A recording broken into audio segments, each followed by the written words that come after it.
Hello hello hello. Gangapur मेले में आए हुए आप सभी लोगों का ये गंगापुर मेला हार्दिक स्वागत व अभिनंदन करता है। कृपया आप लोग से एक बात बताना चाहूँगा, क्योंकि मेले में ज़्यादा भीड़ होने के कारण अपने सामान की सुरक्षा स्वयं करें, अपने बीवी बच्चों का हाथ पकड़ कर चलें। मेला प्रशासन आपके सेवा में सदैव तत्पर है। Music by captain Mishra.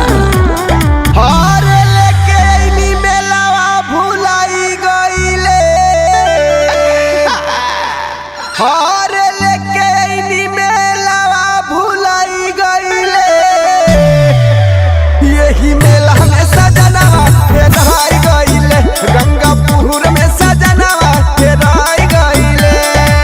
Hello hello hello, मैं प्रशासन के तरफ से बड़कऊ दीवाना बोल रहा हूँ।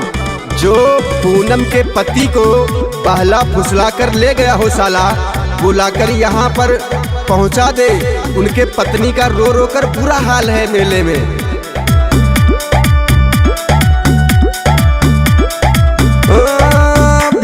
बजरिया से धैनी हम गाड़िया, आई के उतरनी हम सुइया बजरिया।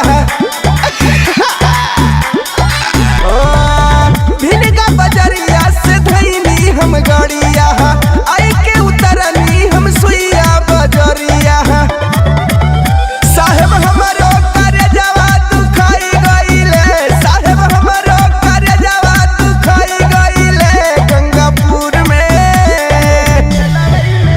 यही मेला में सजनवा फेराई गईले, गंगापुर में सजनवा फेराई गईले। ए साहब, हम सुनले बानी कि वहाँ 14 दिन के मेला लागेला, अब बहुत भीड़ होखेला साहब। यही खातिर हम उनके लेके अइले रानी साहब। देखी ना साहब कहाँ रह गईले।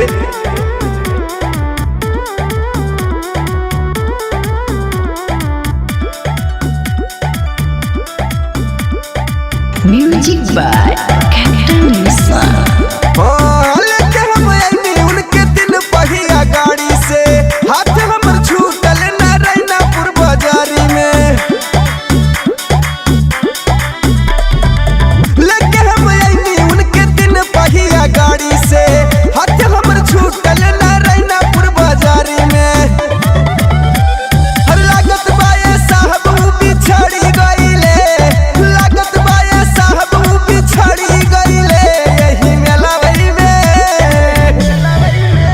गंगापुर में सजनवा हेराई गईले, यही मेला में बलमुआ हेराई गईले।